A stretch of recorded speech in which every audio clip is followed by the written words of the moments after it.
crossed. Now, cast your minds back to when Theresa May was Prime Minister and what was surely one of her most important foreign policy initiatives, the active promotion of much closer ties between the UK and China.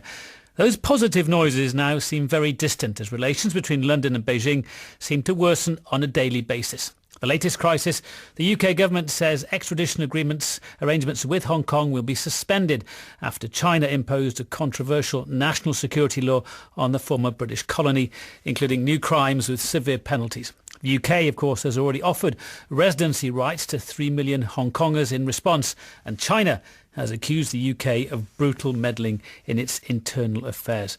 Well, let's speak now to Kerry Allen, China media analyst for BBC Monitoring. Also on the line is Robin Zhang, a master's student at Cardiff University from Anhui province in eastern China.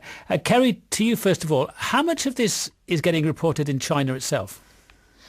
Not so much at the moment. There has been in international focus papers like Global Times a lot of reiteration of the Foreign Ministry's statement that this is gross interference in China's affairs because China sees Hong Kong as a part of its own territory. And if you think about it, it's the equivalent of here, another country trying to get involved in, say, the Isle of Wight's politics or a small region in the UK. So there's a lot of criticism of that in particular, and that line has been reiterated for a good year now by a lot of senior officials in China. But also there's been this interesting line at the moment of the UK very much being seen as a puppet of the USA in what's kind of coming across in the media. So obviously the relationship between China and the US has also gotten a lot worse. So there's constant references at the moment in papers and on TV to the US basically telling the UK what to do. That's the perception that people are very much getting in China. Of course, what you're referring to there is the Huawei decision, which I didn't mention in my introduction there. The UK government following America's lead on not allowing Huawei, the big Chinese telecom company, to play a role in the development of our 5G network. Is that how it's being reported in China, that this is being done at the behest of Washington?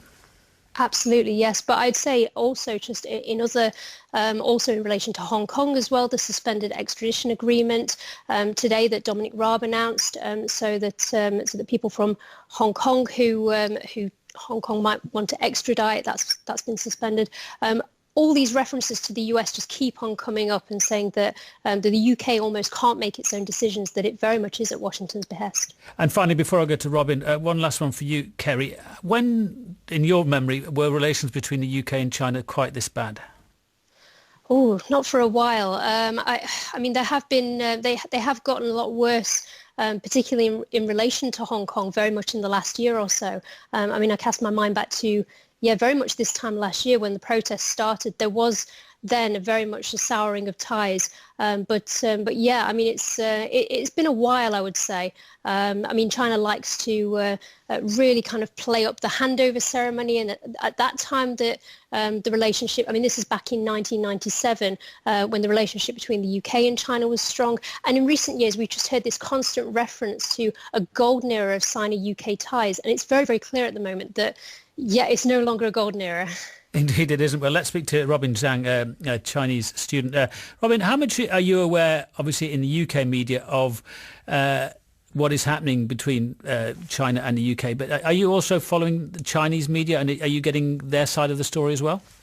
Yeah, sure. I follow the social media on a daily basis. I do watch how Chinese social media accounts, how they cover this story, how people react to the breaking news. I'm literally just looking at the new posts at the moment saying they are, of course, the majority of people I saw on social media are not really happy about the news, saying the suspension of the extradition law. And what is it like for you as a Chinese student in the UK? I think you've been on the radio in the past and you've spoken about experiencing racism, but mainly over the coronavirus affair. Has that continued, or do you think that's quietened down a bit now? I had one quite big issue with the discrimination back in February. I think it's early February when I was walking on the streets and it was shouted at by people. Basically, they just shouted at me saying, "Hey Chinese," "Hey coronavirus." And I had another unhappy experience back in April when there was someone just literally, when they saw me standing and stepped back and saying, oh, another Chinese, something like that. Obviously, I mean, I haven't had any negative, kind of experience since then in my real life, but the trolling on social media has never dissipated. And given the situation at the moment between two countries, I would say that there will be more things like that happening in the future.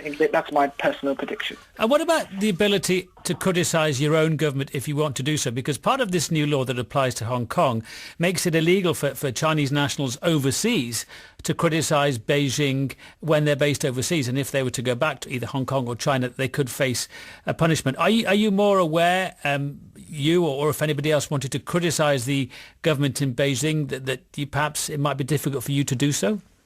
I wouldn't say that. I don't think that's the case. And obviously, there are lots of people criticizing Chinese government on Chinese social media every single day. And if you take a look at what people daily post out there, they criticize a lot about how they handle the flooding issue at the moment in China, about how they handle the relationship between China and the US, how they handle the whole 5G thing. Lots of criticism every single day, and people actually got quite fierce about each other, just shouting at each other on social media because they have different opinions. So I wouldn't necessarily think that's an issue. Great. Thanks for your input. That's Robin Zhang, a Chinese student here in Cardiff, and Kerry Allen, a BBC's China analyst. It is 70 minutes to 5.